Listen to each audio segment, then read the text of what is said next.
ഉറപ്പ്. ഞങ്ങൾ അധികാരത്തിലില്ലെങ്കിൽ പോലും ഇത്തരം പ്രവണതകൾ നമ്മുടെ ഭാഗത്തുനിന്നുണ്ടാകാൻ പാടില്ല. അത് തന്നെയാണ് ആവർത്തിച്ച് പറയുന്നത്. അതിൻ്റെ സൂചനയല്ലേ ഞാൻ ചർച്ചയുടെ ആദ്യ ഭാഗം പറഞ്ഞില്ലേ, ഈ ഗവൺമെൻറ് കൊടുത്ത മെസ്സേജ് എന്താ? ഒരു കൃത്യത്തിൽ പങ്കെടുത്തവരെ പുറത്താക്കുന്നു മാത്രമല്ല, ആ കൃത്യത്തിൽ പങ്കെടുത്തതിന് തടയാതിരിക്കുന്ന പോലീസുകാർക്കെതിരെ നടപടി സ്വീകരിക്കുന്നു. എന്ത് മെസ്സേജാണ് ഉള്ളത്?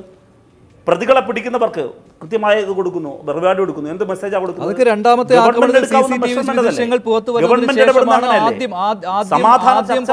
ആക്രമിച്ചപ്പോഴും അതുണ്ടായില്ല. താങ്കൾ നേരത്തെയും പറഞ്ഞ കാര്യമാണ്.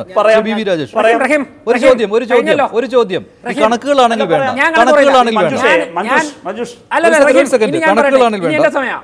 ഞാൻ കണക്കുകൾ പറയില്ലേ ചർച്ചയിൽ. ഇന്ന് സമാധാന യോഗം ഉൾപ്പെടെ നടന്ന് പോസിറ്റീവ് എനർജിയിൽ നിൽക്കുമ്പോഴേക്കും കൊലപാതകം എന്ന വാക്ക് പോലും ചർച്ചയിൽ ഉപയോഗിക്കരുത് എന്ന് ആഗ്രഹിച്ചിരിക്കുന്ന ഒരാളാണ് ഞാൻ. അങ്ങ് പറഞ്ഞ ഒരു കാര്യത്തിൽ ഞാൻ അങ്ങേ ചലഞ്ച് ചെയ്യുക. ഈ വാക്കുപയോഗിക്കുന്നതിലും റഹീം എന്നോട് ക്ഷമിക്കണം. അങ്ങ് പറഞ്ഞു ഈ ഇരിക്കുന്ന BJP നേതാവ് ഉൾപ്പെടെ ജയിലിൽ പോകാനുള്ള എന്തൊക്കെ ഉണ്ടെന്ന്. ഞാൻ അങ്ങേ ചലഞ്ച് ചെയ്യുന്നു. റഹീം ഇതുവരെയുള്ള നമ്മൾ തമ്മിലുള്ള സൗഹൃദവും ബന്ധവും വെച്ചിട്ട് ആൺകുട്ടിയെന്ന് തന്നെയാണ് എൻ്റെ ഇപ്പോഴത്തെയും ധാരണ. 24 മണിക്കൂറിനകം അങ്ങ് പറഞ്ഞ എന്തെങ്കിലും അങ്ങയുടെ കയ്യിലുണ്ടെങ്കിൽ കൺസേൺഡ് സ്ഥലത്ത് അങ്ങ് ഫയൽ ചെയ്യൂ. ഇല്ലാതെയാണ് ഈ ഇരിക്കുന്ന BJP നേതാവ് ഉൾപ്പെടെ ഞാൻ വെല്ലുവിളിക്കുന്നു. 24 മണിക്കൂറിനകം ആൺകുട്ടിയാണെന്നുണ്ടെങ്കിൽ, നിങ്ങളുടെ ഭരണമാണല്ലോ, കൺസേൺഡ് ഏജൻസിയിൽ ഫയൽ ചെയ്തിട്ട് അങ്ങ് അഴിക്കുള്ളിലാക്കൂ. അല്ലെന്നുണ്ടെങ്കിൽ അങ്ങ് ആൺകുട്ടിയാണെന്നുള്ള എൻ്റെ അഭിപ്രായം നാളെ രാത്രി 9 മണി കഴിയുമ്പോൾ ഞാൻ മാറ്റും. കയ്യിലുണ്ടെന്നല്ലേ പറഞ്ഞത്? അങ്ങാണല്ലോ ഇങ്ങോട്ട് ഈ ഇരിക്കുന്ന BJP നേതാവ് പറഞ്ഞു. ഞാൻ വെല്ലുവിളിക്കുന്നു റഹീമേ, നമ്മൾ നാളെയും കഴിഞ്ഞിട്ട് കാണണം. നാവിന് കരം കൊടുക്കണ്ട എന്ന് പറഞ്ഞിട്ട് അല്ലല്ല നിർത്തിയില്ല. അതെങ്ങനെ നിർത്താൻ സാധിക്കും? നാവിന് കരം കൊടുക്കണ്ട എന്ന് കരുതിയിട്ട് ചങ്ങലയ്ക്ക് ഭ്രാന്ത് പിടിച്ച പോലെ സംസാരിക്കരുത്. മറുപടി കേട്ടാ മാത്രവുമല്ല, ഈ ഊമക്കത്തിന്റെ പേരിൽ ചർച്ച ചെയ്യാനാണെന്നുണ്ടെങ്കിൽ ആണുങ്ങൾ ആരെങ്കിലും ഊമക്കത്തിന്റെ പേരിൽ ചർച്ച ചെയ്യുമോ? രക്ഷകർത്താവുള്ള കത്ത് കൊണ്ടുപോവാ. അങ്ങനെയാണെന്നുണ്ടെങ്കിൽ എനിക്ക് ഒളിക്യാമറ ചർച്ച ചെയ്യേണ്ടി വരും. എനിക്ക് വേറെ ഒരുപാട് ഊമക്കത്തുകൾ ചർച്ച ചെയ്യേണ്ടി വരും. ഞാൻ അതൊന്നും ചർച്ച ചെയ്യാത്തത് നിങ്ങൾക്കില്ലാത്തത് കൊണ്ടല്ല. അങ്ങനെയുള്ള ഊമക്കത്തുകളുടെ പേരിൽ മാതൃഭൂമി ചാനലിലെ പ്രേക്ഷകരുടെ 1 മണിക്കൂർ കളയുന്നത് രാഷ്ട്രീയ അഭിപ്രായ വ്യത്യാസങ്ങളുണ്ട്. മറുപടി പറയാൻ വേണ്ടി മാത്രം അത് ഈ ചർച്ചയിൽ നിന്നും തെന്നിമാറലാണ്. എന്നാലും റഹീമിന്റെ മറുപടി അല്ല, റഹീം ഇത് ഈ വാക്ക് ഉപയോഗിച്ചുകൊണ്ടാണ് തിരിച്ചു ചോദിച്ചത്. രാജേഷേ പറഞ്ഞോളൂ. ഇല്ല പറയാം. രാജേഷ് സമാധാനപ്പെടും. ഞാൻ പറയാം. ശ്രീ മഞ്ജുഷേ, രാജേഷും കേൾക്ക്. ഞാൻ ഒരാൾക്കെതിരെയും വ്യക്തിപരമായി ഞാനെന്നല്ല നമ്മുടെ പാർട്ടി BJP നേതാവ് ഉൾപ്പെടെ വളരെ കൃത്യമാണ്. റിവൈൻഡ് ചെയ്ത് കേട്ടു നോക്കും. നിങ്ങൾ വെപ്രാളത്തിലങ്ങ് മറന്നുപോയതാ. ഈ ഇരിക്കുന്ന BJP നേതാവ് ഉൾപ്പെടെ എന്നാണ് അങ്ങ് ഉപയോഗിച്ചത്. അങ്ങ് നിർത്തുന്നേ, ഞാൻ പറയട്ടെ. അതേ കേട്ടോളൂ നിങ്ങൾ. അത് കേട്ടപ്പോ തന്നെ അങ്ങ് തകർന്നു പോയി. തകരാതിരിക്ക്.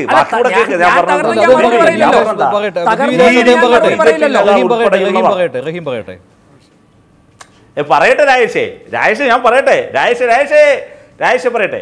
ഈ ഇരിക്കുന്ന ഇവിടെ പ്രചരിക്കുന്ന ഊമക്കത്തുണ്ട്. ഞാനൊരു സീരീസ് ഓഫ് ഇഷ്യൂ ആ പറഞ്ഞത്. ആ ഇഷ്യൂവിൽ താങ്കൾ ഉൾപ്പെടെയുള്ളവരെ കുറിച്ച് BJP വൃത്തങ്ങൾ ഉന്നയിക്കുന്ന ഗുരുതരമായ ആരോപണങ്ങളുണ്ട്. ആ താങ്കൾ മാത്രമല്ല, ഒരുപാട് നേതാക്കളെ കുറിച്ചുണ്ട്, താങ്കൾ ഉൾപ്പെടെ. അതിൻ്റെ ഓരോ പാരഗ്രാഫും ഓരോ സ്പെഷ്യൽ ഇൻവെസ്റ്റിഗേഷൻ ടീമിനെ വെച്ച് അന്വേഷിപ്പിക്കേണ്ട കാര്യങ്ങളുണ്ട്. പക്ഷേ അതിനെക്കുറിച്ചുള്ള ചർച്ചകളിലേക്ക് കേരളം പോകുന്ന സമയത്താണ് അതിന് തടയിട്ടുകൊണ്ട് കേരളത്തിൽ കലാപമാണെന്ന് ദേശീയ മാധ്യമങ്ങളെ കൊണ്ട് പ്രചരിപ്പിക്കുന്നത്. ഇവിടെ ആരംഭിച്ചിരിക്കുന്ന ലൈൻ അങ്ങോട്ട് പോയാല് നിങ്ങളുടെ കേന്ദ്ര നേതൃത്വത്തെ സ്പർശിക്കും. കേന്ദ്ര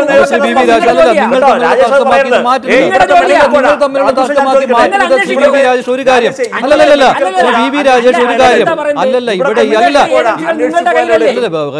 കാര്യം ശരിയാണ്. അതല്ല ഇത്ര അക്രമ സംഭവങ്ങൾ ഉണ്ടായതുകൊണ്ട് BJP-യിലെ കോഴ വിവാദം മങ്ങിപ്പോയി. അത് ശരിയാണ്. നിങ്ങൾ തമ്മിൽ തർക്കമായി മാറ്റരുത്. ഇവരുടെ കയ്യിൽ കോഴ എന്താ? പിണറായി വിജയൻ കോഴ വാങ്ങിയതല്ലോ. ജ്യോതികുമാർ ചാമക്കാല ഇന്നത്തെ സർവകക്ഷി യോഗത്തിൽ ഒന്നും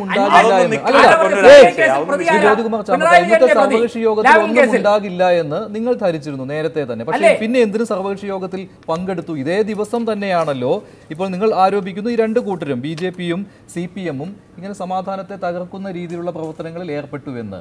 പിന്നെ എന്ത് മുന്നിൽ കണ്ടാണ് ഇന്ന് സർവകക്ഷി യോഗത്തിൽ പങ്കെടുക്കാൻ UDF തീരുമാനിച്ചത്? ആ സർവകക്ഷി യോഗത്തിൽ നിന്നും എന്തെങ്കിലും ഗുണകരമായ കാര്യങ്ങൾ ഉണ്ടായതായി കരുതുന്നുണ്ടോ? അല്ല, ആ സർവകക്ഷി യോഗത്തിൽ നിന്ന് എന്തെങ്കിലും ഗുണകരമായ കാര്യങ്ങൾ ഉണ്ടാകുന്നെങ്കിൽ ഉണ്ടാകട്ടെ എന്ന് തന്നെയാണ് ഞങ്ങൾ കണക്കൂട്ടൽ.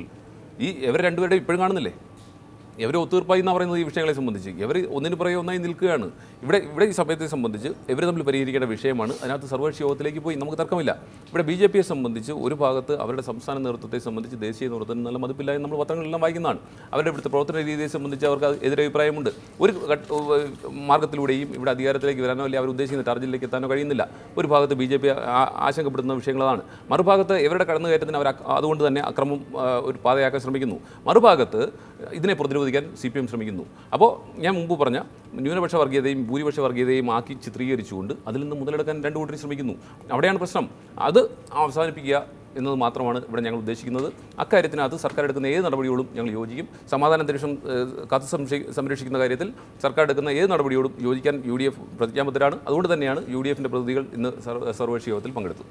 ശരി, ഒരു ഇടവേളയിലേക്ക് പോവുകയാണ്. ഇടവേളയ്ക്ക് ശേഷം സമാധാന ചർച്ച നടക്കുമ്പോഴുള്ള പ്രതിഷേധങ്ങൾ ചർച്ചയെ അപഹാസ്യമാക്കുകയാണെങ്കിൽ പിന്നെ ഇത്തരം സർവകക്ഷി യോഗങ്ങൾ കൊണ്ട് എന്ത് പ്രയോജനം? ഇടവേളയ്ക്ക് ശേഷം.